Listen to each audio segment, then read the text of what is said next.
బొందబెట్టే challenge నేను చెప్తా ఉన్నా. మెదక్లో బీసీ తమ్ముడు, బీసీ వర్గానికి చెందిన తమ్ముడు నీలం మధుని గెలిపించుకుంటాం. ఈడ మా అక్కను సునీతక్కను బంపర్ మెజారిటీతో గెలిపిస్తాం.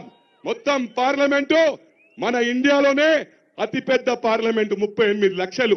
మీ అందరికీ విజ్ఞప్తి చేస్తా ఉన్నా, అన్నను ఆయన మనం పార్లమెంట్ పంపించింది ప్రశ్నించే గొంతు కావాలని.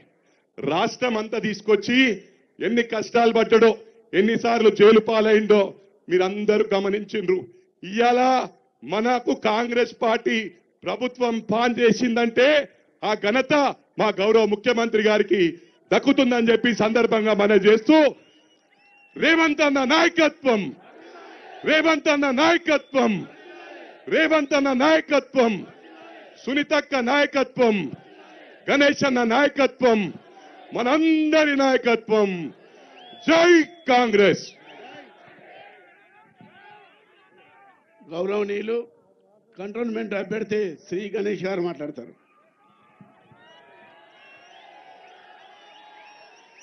పెద్దలు, గౌరవనీయులు, రోజుకి 18 గంటలు ఆర్నిశం మన రాష్ట్ర ప్రజల గురించి కృషి చేస్తూ, ప్రజలతో నడుస్తూ, ప్రజా సమస్యలు పరిష్కరిస్తూ మన ముందుకు ఈరోజు మన కంటోన్మెంట్ తలరాత మార్చడానికి విచ్చేసిన మన డైనమిక్, ఎనర్జెటిక్ ముఖ్యమంత్రి వర్యులు మన రేవంత్ రెడ్డి గారు అన్నకై, మన డైనమిక్ లీడర్, మన అందరి ప్రియతమ నాయకులు హనుమంతన్న గారికి, పార్లమెంట్ అభ్యర్థి గత 15-16 సంవత్సరాలు అడ్మినిస్ట్రేషన్ లో బాగా పట్టుండి జెడ్పీ చైర్పర్సన్ గా పనిచేస్తూ ప్రజల సమస్యలు, ప్రజలకు అవసరాలు తెలిసిన మన సునీతమ్మ గారికి, మిగతా పెద్దలందరికీ, ఈరోజు విచ్చేసిన కంటోన్మెంట్ కుటుంబ సభ్యులు, అన్నలకి, తమ్ముళ్ళకి, పెద్దలందరికీ, కాంగ్రెస్ కార్యకర్తలకి, నాయకులకి,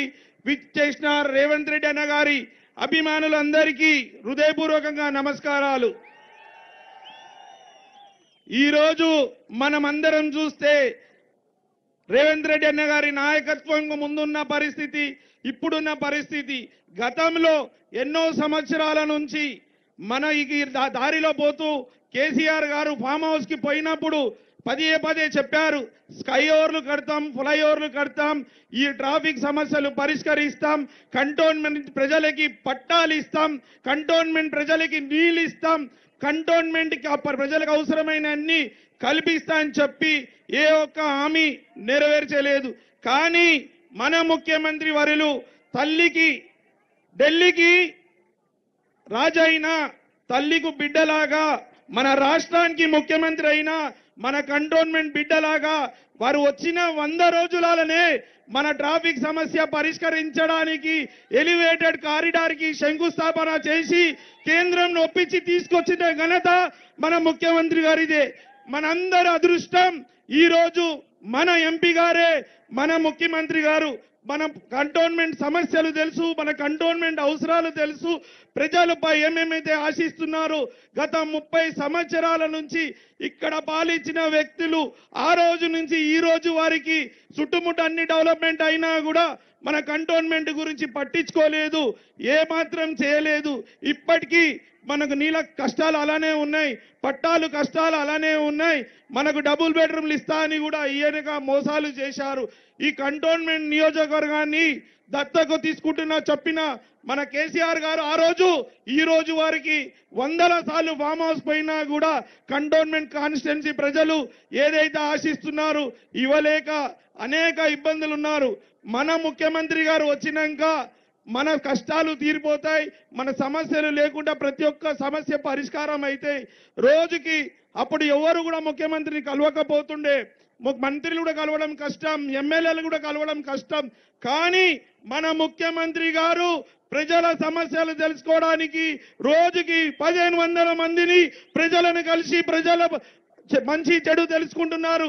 అలాంటి ముఖ్యమంత్రి గారే ఈ రోజు మన కంటోన్మెంట్ కి వచ్చి మన కంటోన్మెంట్ సమస్యలు పరిష్కరించడానికి హామీలు ఇస్తారని నమ్ముతున్నాను.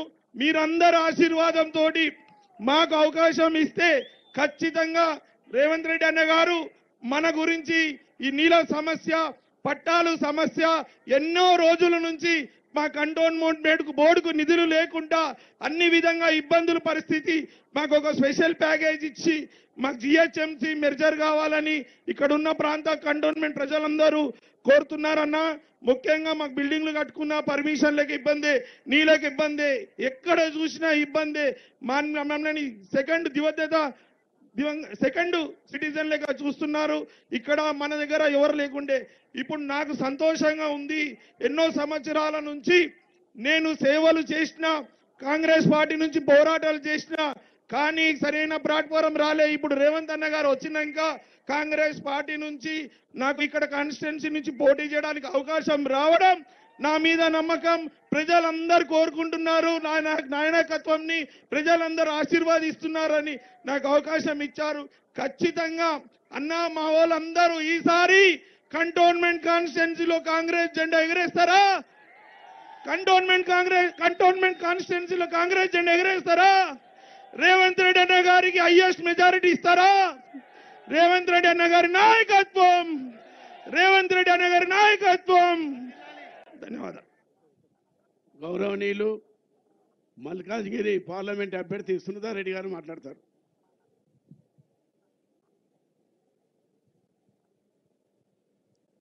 గౌరవనీయులు పేదల పెన్నిధి మన పెద్దలు మన గౌరవ ముఖ్యమంత్రి వర్యులు రేవంత్ రెడ్డి గారికి, గౌరవనీయులు మాజీ మంత్రి ఎమ్మెల్సీ మహేందర్ రెడ్డి గారికి, గౌరవనీయులు ప్రస్తుత ఎమ్మెల్యే కాండేడ్ గణేష్ గారికి, గౌరవనీయులు హనుమంతరావు మైనంపల్లి గారికి, ప్రభాకర్ గౌడ్ జెడ్పీటీసీ గారికి, వెన్నెల గారికి, ఇక్కడున్న వేదిక పైన పెద్దలందరికీ, గోపాల్ గారికి, ఇక్కడున్న గ్రామస్తులందరూ, ఇక్కడున్న కంటోన్మెంట్ ప్రజలందరికీ, ఇక్కడున్న వేదిక పైన పెద్దలందరికీ, నాతోటి మహిళా సోదరులందరికీ, ప్రింట్ అండ్ ఎలక్ట్రానిక్ మీడియాకి, సీనియర్ కాంగ్రెస్ నాయకులకి, కార్యకర్తలకి అందరికీ నా హృదయపూర్వక నమస్కారాలు.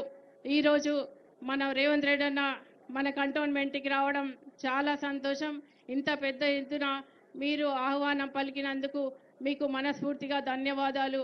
ఈరోజు మన గౌరవ ముఖ్యమంత్రి రేవంత్ రెడ్డి గారు మన ఇక్కడ ఈ ప్రాంతంకి వచ్చినందుకు ఆ ప్రాంత సమస్యలన్నీ తీరిపోయినట్టే. ఎందుకంటే మీరు గతంలో ఎన్నో అడ్డంకులు ఎదురైనా కూడా మీరు గౌరవ ముఖ్యమంత్రి రేవంత్ రెడ్డి అన్నని గెలిపించినప్పుడు నిజంగా అప్పుడే సమస్యలు తీరిపోయినట్టే అనుకోవాలి. ఎందుకంటే అప్పుడు ఎంపీగా మీరు ఎన్నో ఇబ్బందులు తట్టుకొని గెలిపించినప్పుడు ఇప్పుడు మాత్రం సీఎం అయినారు కాబట్టి నిజంగా ఆ కృతజ్ఞతాభావం మన ముఖ్యమంత్రి రేవంత్ రెడ్డి అన్న గారికి ఉంది కాబట్టి ఈ ప్రాంత సమస్యలన్నీ తీరిపోయినట్టే. ఇంకొక ముఖ్య విషయం, మీరు మాత్రం ఇప్పుడు ఎమ్మెల్యే అభ్యర్థి గణేష్ గారిని నన్ను ఎంపీ అభ్యర్థిగా నన్ను హైయెస్ట్ మెజార్టీతో గెలిపిస్తే తప్పకుండా మన ముఖ్యమంత్రి రేవంత్ రెడ్డి అన్న గారితో ఇక్కడ ప్రాంత సమస్యలన్నీ తీరిపోతాయి. ఎందుకంటే మొన్న రేవంత్ రెడ్డి అన్న అన్నాడు కంటోన్మెంట్లో చాలా సమస్యలు ఉన్నాయి, అది నేను సాల్వ్ చేస్తాను అని. అంటే నేను కూడా కంటోన్మెంట్లో ఏ సమస్యలు ఉన్నాయని మొన్న డోర్ టు డోర్ 3-4 డివిజన్స్ తిరిగినన్నా. అక్కడ చాలా సమస్యలు ఉన్నాయి, నీళ్ళ సమస్యలు ఉన్నాయి, ఇంకా కరెంట్ ప్రాబ్లం ఉంది, ఇంకా హౌస్ పట్టాలు ఉన్నాయి, ఇంకా చాలా సమస్యలు ఉన్నాయి అన్న. అవన్నీ మీరు తీరుస్తారని మన ప్రజలు నమ్ముతున్నారన్న. మీకు అన్ని తెలియంది కాదు, అన్ని తెలుసు కాబట్టి ఇంకా నేను చెప్పాల్సిన అవసరం లేదు. మీకు కూడా ఎక్కువ సాయం మేము కూడా ఎక్కువ మాట్లాడితే బాగుండదు కాబట్టి మీకు అన్నీ తెలుసు కాబట్టి ఇక్కడ స్కై వాక్ కానీ ఇంకా బ్రిడ్జిలు కానీ ఇంకా కల్వర్ట్స్ కానీ ఇంకా అట్లాంటివి చాలా ప్రాబ్లమ్స్ ఉన్నాయన్న. గ్రామీణ ప్రాంత వాతావరణం కనిపిస్తుందన్న. కాబట్టి ఇక్కడ ప్రాంత సమస్యలని మీరు తీరుస్తారని ఆశిస్తూ మేము మీకు అప్పుడు ఎల్లవేళలా మీకు అందుబాటులో ఉంటా. నేను కూడా జెడ్పీ చైర్పర్సన్గా గత అనుభవం ఉంది కాబట్టి మీ ప్రాంత సమస్యలని నా దృష్టికి తీసుకెళ్తే అన్న ముఖ్యమంత్రి రేవంత్ రెడ్డి అన్న గారి దృష్టికి మళ్ళీ సెంట్రల్ గవర్నమెంట్ ఫండ్ కూడా తీసుకొచ్చి ఇక్కడ ప్రాంత అభివృద్ధికి నేను తప్పకుండా కృషి చేస్తానని తెలియజేస్తూ మీరు మాత్రం ఇప్పుడు 2 ఓట్లు వేయకపోతే మళ్ళీ 10 సంవత్సరాలు వెనుకబడిపోతారు. ఎందుకంటే గత 10 సంవత్సరాల్లో మీరు ఎలాంటి అభివృద్ధి చెందలేరు ఈ కంటోన్మెంట్ అభివృద్ధి. కాబట్టి ఇప్పుడు మాత్రం మీరు తప్పకుండా ఓటేయాల్సిన అవకాశం మీకు వచ్చింది కాబట్టి మీరు తప్పకుండా మన రేవంత్ రెడ్డి అన్న కోసమన్నా 2 ఓట్లు కాంగ్రెస్కి చేతి గుర్తుకి మీ అమూల్యమైన ఓటును వేస్తారని మేము ఆశిస్తున్నాం. అన్న ఆశీస్సులు తప్పకుండా ఉంటాయి. నేను కూడా మీకు అండగా ఉండి మీరు ఈ 20 రోజులు పని చేస్తే పార్టీ కోసం నేను మీకు 5 సంవత్సరాలు మీకోసం పనిచేస్తానని తెలియజేస్తూ మీ అవకాశం ఇచ్చిన గౌరవ ముఖ్యమంత్రి రేవంత్ రెడ్డి అన్న గారికి, మీకు ఇక్కడ ఉన్న ప్రతి ఒక్కరికి, వేదిక పైన పెద్దలందరికీ నా హృదయపూర్వక నమస్కారాలు తెలియజేస్తూ జై కాంగ్రెస్. గౌరవనీయులు మన ప్రియతమ ముఖ్యమంత్రి రేవంత్ రెడ్డి గారు మాట్లాడతారు.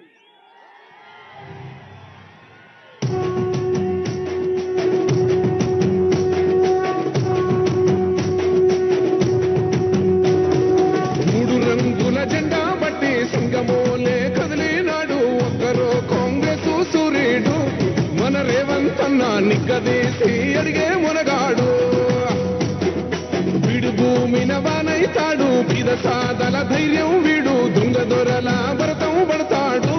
మన రేవంత్ అన్న పేద ఇంటికి పండుగ తెస్తాడు. సోనియమ్మ దివెనతోని రాహులన్న సైనికుడయ్యి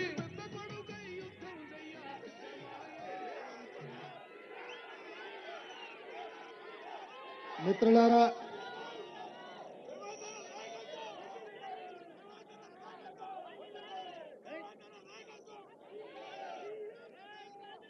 శ్రీమతి సోనియా గాంధీ, శ్రీ మల్లికార్జున్ ఖర్గే గారు కంటోన్మెంట్ శాసనసభ నియోజకవర్గ ఉప ఎన్నికల్లో కాంగ్రెస్ పార్టీ అభ్యర్థిగా మిత్రుడు శ్రీ గణేష్ను, అదేవిధంగా మల్కాజ్గిరి పార్లమెంటు నియోజకవర్గ కాంగ్రెస్ పార్టీ అభ్యర్థిగా శ్రీమతి సునీత మహేందర్ రెడ్డి గారిని ఈరోజు కాంగ్రెస్ పార్టీ అభ్యర్థులుగా నిర్ణయం తీసుకొని వారిద్దరిని అత్యధిక మెజారిటీతో కంటోన్మెంట్ శాసనసభ నియోజకవర్గం, మల్కాజ్గిరి పార్లమెంటు నియోజకవర్గం నుంచి గెలిపించమని నాకు ఆదేశాలు ఇస్తే ఈరోజు ఈ కార్యక్రమాన్ని మిత్రుడు పట్నం మహేందర్ రెడ్డి గారు, మిత్రుడు సోదరుడు మైనంపల్లి హనుమంతరావు గారు, మాజీ శాసనసభ్యులు సుధీర్ రెడ్డి గారు, కంటోన్మెంట్ నియోజకవర్గ నాయకులు వెన్నెలమ్మ గారు, దేవేందర్ గారు, అదేవిధంగా రాజేంద్రన్ గారు, అదేవిధంగా మిత్రుడు జంపన ప్రతాప్ గారు, చాలా మంది కాంగ్రెస్ పార్టీ నాయకులు, జిల్లా పార్టీ అధ్యక్షులు, డివిజన్ల అధ్యక్షులు, అదేవిధంగా వార్డు కమిటీ నాయకులు, ప్రాణ సమానులైన కాంగ్రెస్ పార్టీ కార్యకర్తలు, మా సోదరిమణులందరూ కూడా వేలాదిగా వచ్చి శ్రీ గణేష్ను, సునీత మహేందర్ రెడ్డి గారిని ఆశీర్వదించడానికి వచ్చినందుకు మనస్ఫూర్తిగా మీకు అందరికీ ధన్యవాదాలు, కృతజ్ఞతలు. మిత్రులారా, ముఖ్యంగా 2018 ఎన్నికల్లో కొడంగల్ శాసనసభ నియోజకవర్గంలో చంద్రశేఖరరావు గారు ఆనాడు కుట్ర చేసి వేలాది మంది పోలీసులను పెట్టి అర్ధరాత్రి పూట నా తలుపులు బద్దలు కొట్టి అక్రమంగా అరెస్టు చేసి కొడంగల్ ఎమ్మెల్యేగా నన్ను ఓడిస్తే 3 నెలలు తిరిగే లోపలనే మల్కాజ్గిరి పార్లమెంటు నియోజకవర్గం నుంచి రాహుల్ గాంధీ గారు నన్ను ఇక్కడ ఎన్నికల బరిలో దింపిండ్రు. ఆనాడు 35 లక్షల ఓట్లుండే, దాదాపుగా 3000 పోలింగ్ బూతులు ఉండే. 14 రోజుల్లో ఎక్కడ పోవాలనో, ఎక్కడ తిరగాలనో, ఎవరిని కలవాలనో, ఎవరిని ఎన్నికల్లో ఏజెంట్లుగా పెట్టాలనో తెలియని గందరగోళ పరిస్థితి ఉండే. కానీ ధైర్యం చేసి మీ దగ్గరికి వచ్చిన, మీ మధ్యలో నిలబడ్డా, మీరందరూ మీ రక్తాన్ని చెమటగా మార్చి మీ భుజాల మీద మోసి పల్లకిలో పార్లమెంటుకు పంపించిండ్రు. ఆనాడు మీరందరూ ఈ ప్రాంత సమస్యల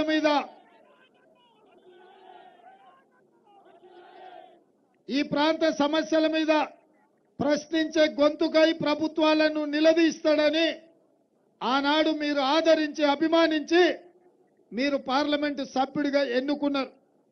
మీరిచ్చిన మద్దతుతో, మీరిచ్చిన బలంతో ఏ ఒక్క రోజు కూడా సెలవు తీసుకోలే.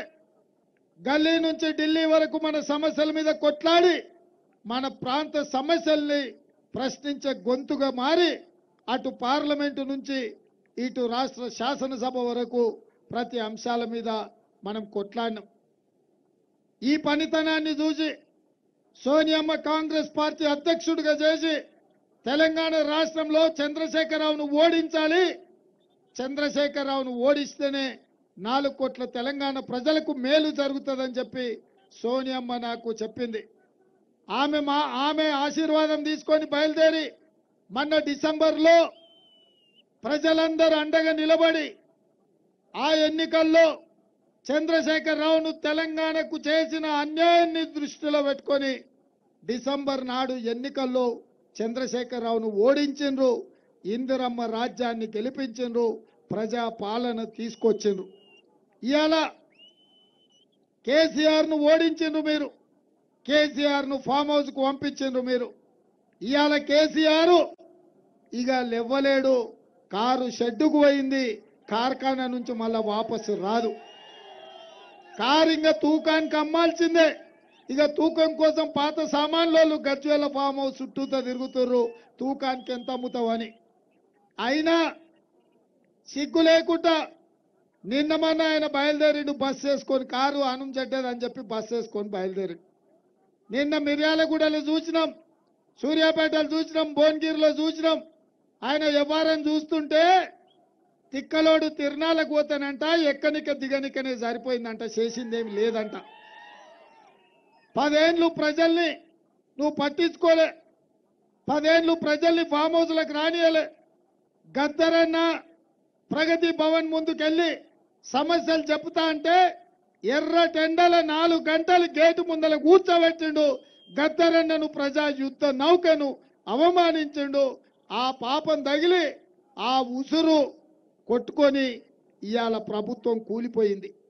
అందుకే ఇవాళ ఆనాడు పేద ప్రజల చెమట అంటే అసహించుకునే చంద్రశేఖరరావు ఒక్క దెబ్బకే దిమ్మ తిరిగి తాగింది మత్తు వదిలి ఇవాళ ఊర్లు పట్టుకొని తిరుగుతున్నాడు.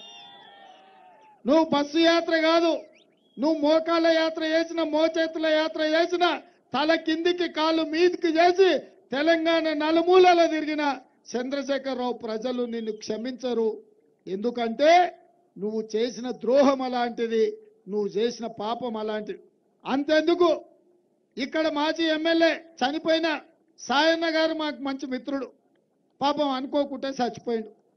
ప్రభుత్వ అధికారిక లాంఛనాలు కూడా నీ ప్రభుత్వం, నీ ఎమ్మెల్యే, సిట్టింగ్ ఎమ్మెల్యే చచ్చిపోతే కూడా అధికారిక లాంఛనాలు ఇవ్వలేదు, కనీస గౌరవ మర్యాద కూడా ఆయన శవానికి ఇయ్యలే. కానీ అదే సినిమా వాళ్ళు చనిపోతే వాళ్లకు 7 తుపాకులు కాల్పులు కలిసి సినిమా వాళ్ళకు కూడా రాజ లాంఛనాలను ఇచ్చాడు. ఈ కంటోన్మెంట్ ప్రజలంతా అలకగా మర్చిపోరు నువ్వు చేసిన ద్రోహం, నువ్వు చేసిన మోసం. ఇదే కాదు, ఈ ప్రాంతంలో ఇప్పుడే గణేష్ చెప్పిండు, నాకు తెలుసు, ఎందుకంటే 5 ఏళ్ళు నేను ఇడున్నా. మీ తాగునీటి సమస్య ఎంత తీవ్రంగా ఉందో నాకు తెలుసు. మీరు ఈ కంటోన్మెంట్ భూములల్లో ఇండ్లు కట్టుకున్నారని దాదాపుగా 30,000 ఓట్లు కంటోన్మెంట్లో మీ అందరు ఓట్లు తొలగించి మీకు ఓటు హక్కు లేకుండా ఈ భారతదేశంలో ఈ కంటోన్మెంట్లో మీరు ద్వితీయ శ్రేణి పౌరులుగా బతికే పరిస్థితి వచ్చింది. వారానికోసారి కూడా మీకు నీళ్ళు ఇవ్వని పరిస్థితి కంటోన్మెంట్లో ఉంది.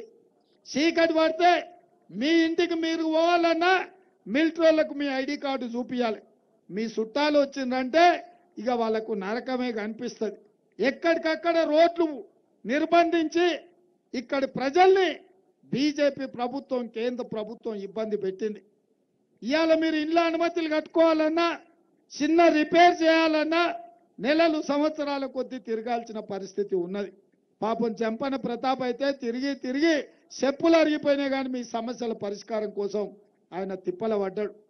నేను ఎంపీగా ఉన్నప్పుడు కూడా ఢిల్లీకి చాలాసార్లు వచ్చి నన్ను కలిసి మీ ఎవరైతే ఇండ్లు కట్టుకున్నారో ప్రభుత్వం వేరే భూమి ఇచ్చి ఆ భూమి తీసుకొని మీకు ఇండ్ల పట్టాలు ఇవ్వాలని చెప్పి జంపన ప్రతాప్ వచ్చిండు. మీ తొలగించిన ఓట్లు కంటోన్మెంట్ ఎన్నికల్లో ఉండాలి, 30,000 మంది ఓటర్లకు ఓటు హక్కు కల్పించాలి అని చెప్పి జంపన ప్రతాప్ గారు వచ్చారు.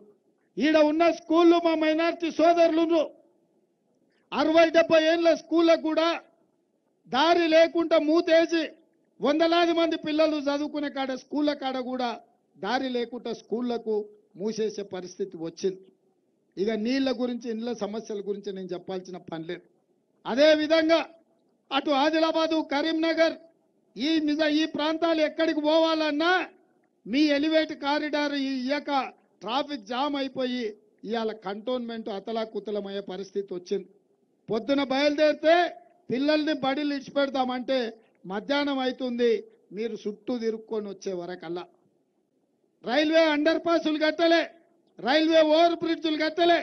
ఇవన్నీ సమస్యలు ఇవాళ కంటోన్మెంట్ను పట్టి పీడిస్తున్నాయి. ఇవాళ మీరందరూ ఒకటే ఆలోచన చేయండి.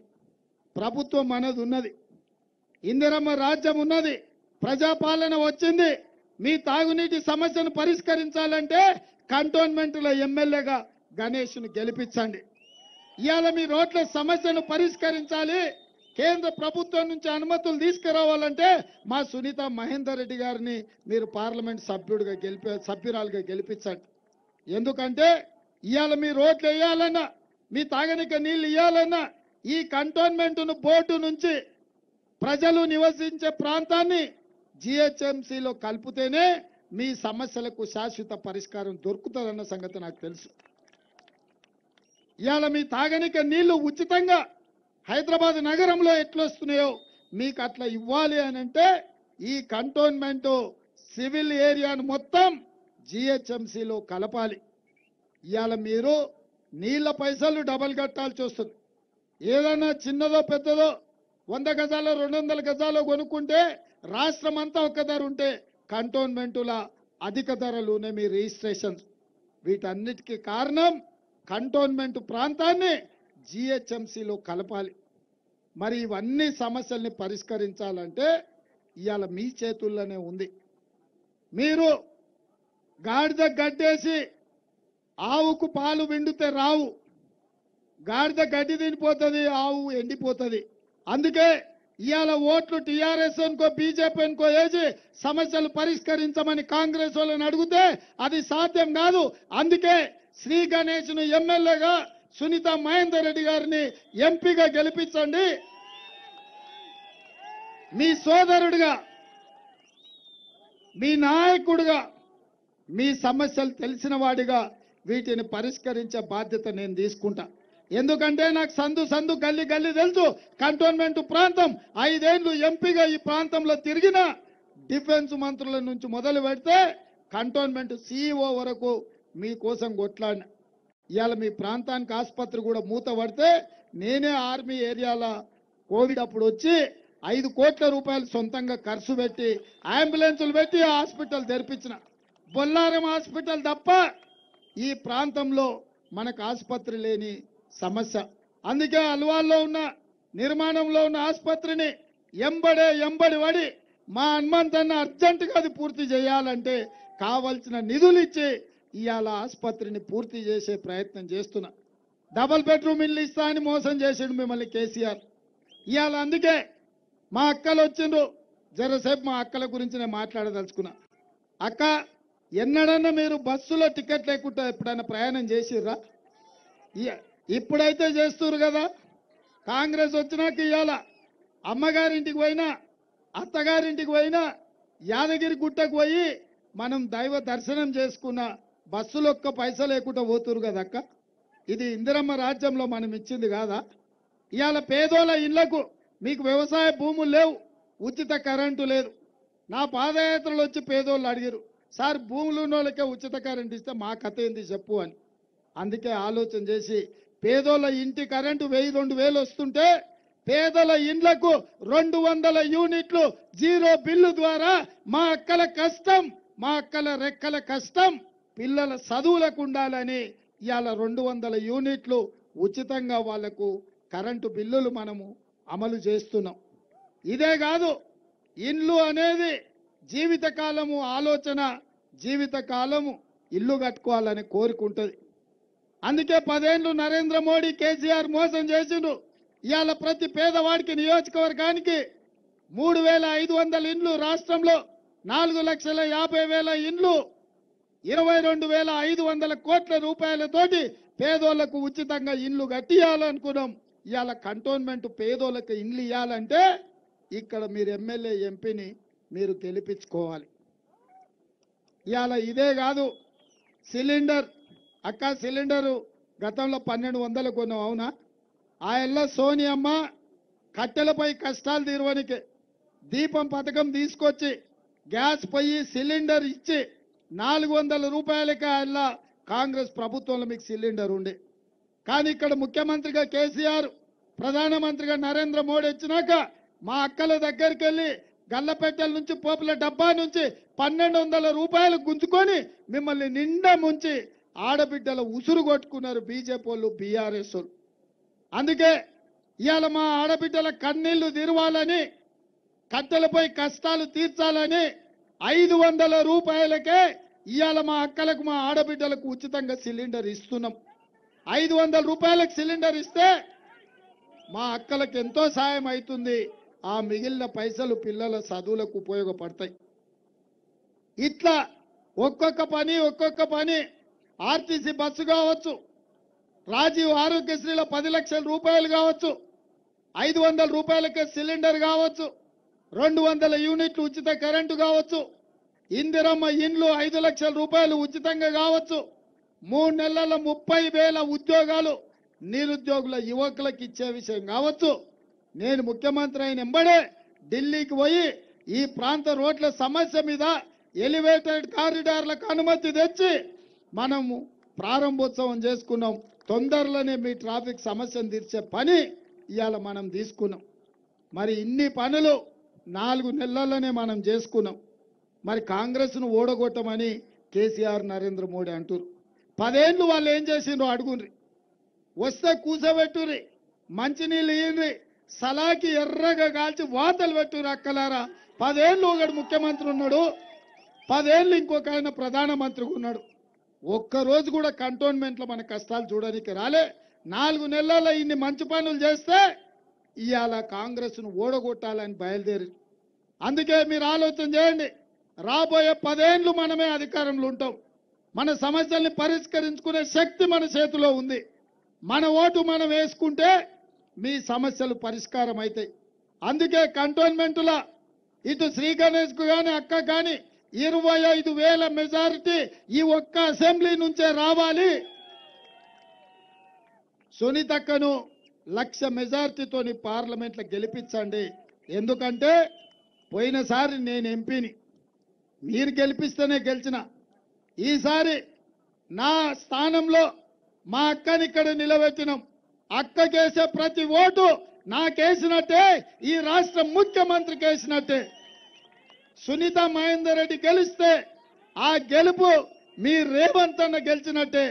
కొంతమంది కార్యకర్తలు, నాయకులు అన్న నిలబడతలేడు కదా ఎందుకులే అంటురట. అన్న నిలబడతలేడు కాదు, అన్ననే ఈ అక్కను నిలబెట్టిండు. ఎందుకంటే నేను నిలబడ్డ సీటు అక్క గెలవాలి. మన ఇంట్లో మన సమస్యలను తెలిసిన వాళ్ళు ఉండాలి.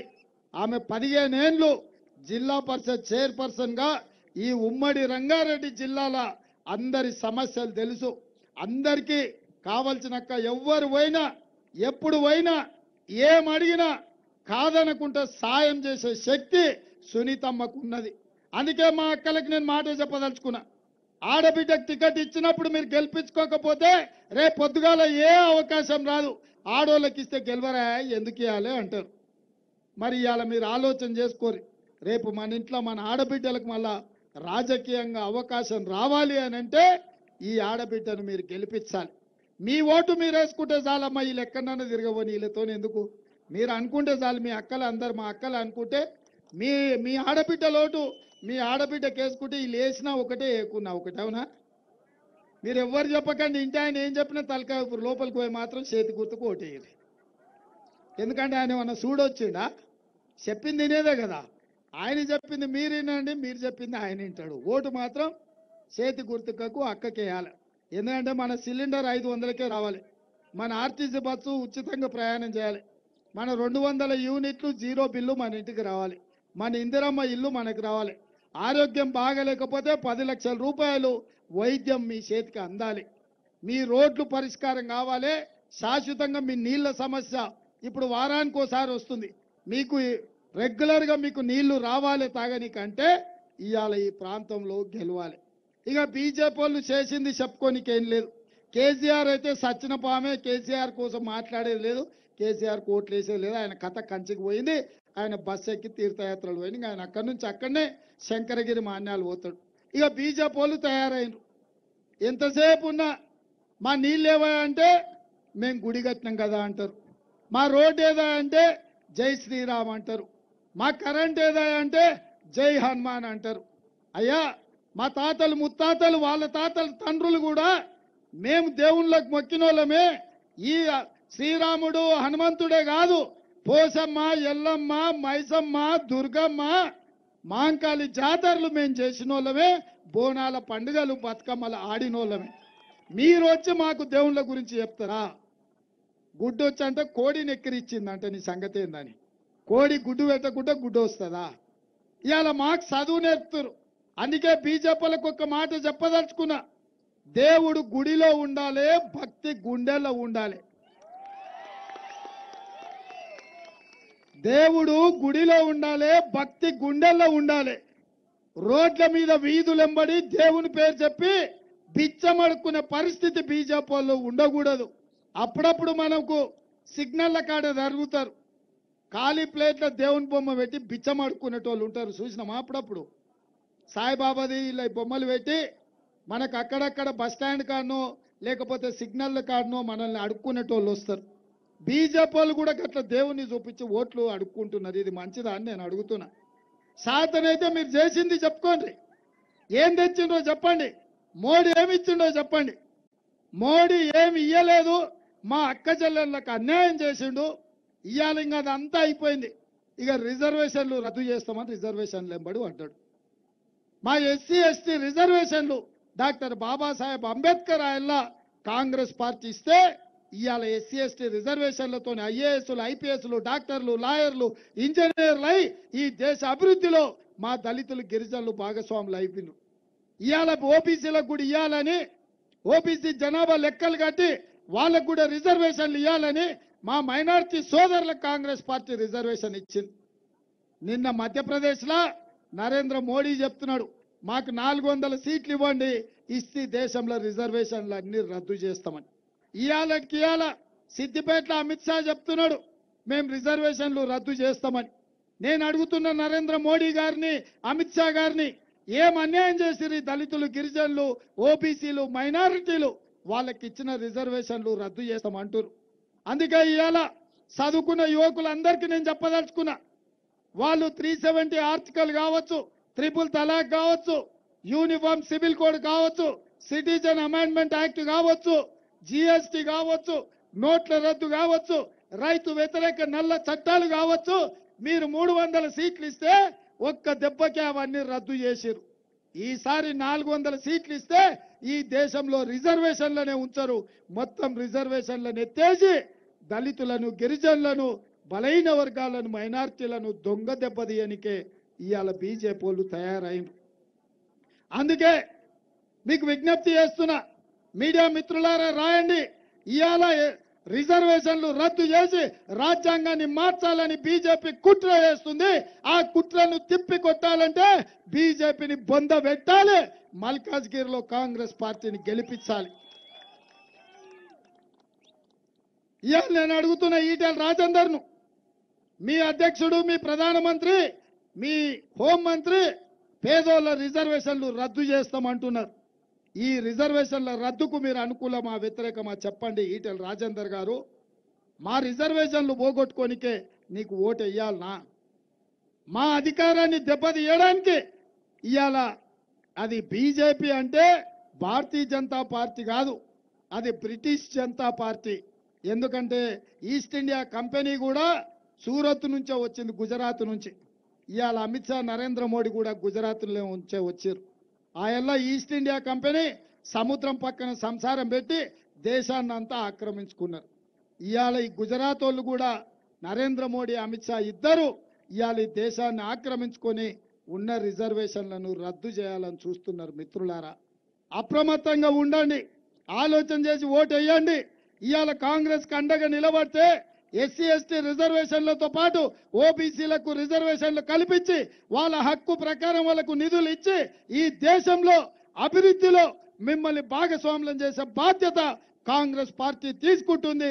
మైనార్టీలకు ఇచ్చిన రిజర్వేషన్లు 4% కాంగ్రెస్ పార్టీ ఇచ్చింది. ఆ రిజర్వేషన్లను కాపాడే బాధ్యత కాంగ్రెస్ తీసుకుంటుంది. ఒకవేళ మీరు మోడీని అమిత్ షాని ఓడించకపోతే మీకున్న రిజర్వేషన్లు రద్దయిపోతాయి. ఆ తర్వాత ఎవరికి చెప్పుకున్నా ఈయనే పరిస్థితి ఉండదు. కాబట్టి మిత్రులారా ఆలోచన చేసి ఈరోజు అండగా నిలబడండి. ఈ రాష్ట్ర ముఖ్యమంత్రిగా మీ సమస్యలు తెలిసిన వాడిగా ఈ కంటోన్మెంట్ ప్రాంతాన్ని అభివృద్ధి చేసే బాధ్యత నాది. ఎందుకంటే అధికారం మన దగ్గర ఉంది. వాళ్ళకి ఓటు వేసినా మూసీలు వేసినట్టే అవుతుంది. ఎందుకంటే ప్రభుత్వం ఓటుండి ఇక్కడ నుంచి ఎమ్మెల్యే ఎంపీ ఇంకోడు ఉంటే వాళ్ళకి వీళ్ళకి సఖ్యత ఉండదు. మనం ఎడ్డామంటే వాళ్ళు తెడ్డామంటారు. రోజు ఈ ప్రభుత్వానికి కాళ్ళ కట్టబెట్టి కింద పడేయాలని ఆలోచన చేస్తారు. అందుకే ప్రభుత్వానికి అండగా నిలబడండి. మీ సమస్యల్ని పరిష్కరించుకోండి. విజ్ఞతతో ఓటు వేయాల్సిందిగా మిమ్మల్ని అందరినీ కోరుకుంటూ మీ దగ్గర సెలవు తీసుకుంటున్న మిత్రులారా, జై కాంగ్రెస్. ఇది సరిపోతాదా? అమిత్ షా ఇక్కడికి వచ్చిండు, ఆయన గుండెలు అదరాలి. అమిత్ షా గారి గుండెలు. రెడీనా? రెడీనా? రెడీ రెడీ రెడీ రెడీ అన్నోళ్ళందరూ జై పైకెత్తండి. జై కాంగ్రెస్, జై జై కాంగ్రెస్. హస్తం గుర్తుకే, హస్తం గుర్తుకే. నాకు నమ్మకం వచ్చింది. కంటోన్మెంట్ నుంచి శ్రీ గణేష్ కి 25,000 మెజారిటీ, మా అక్క సునీత మహేందర్ రెడ్డికి 25,000 మెజారిటీ ఇస్తారని నాకు నమ్మకం వచ్చింది. మీ అందరి దగ్గర సెలవు తీసుకుంటున్నా. జై కాంగ్రెస్.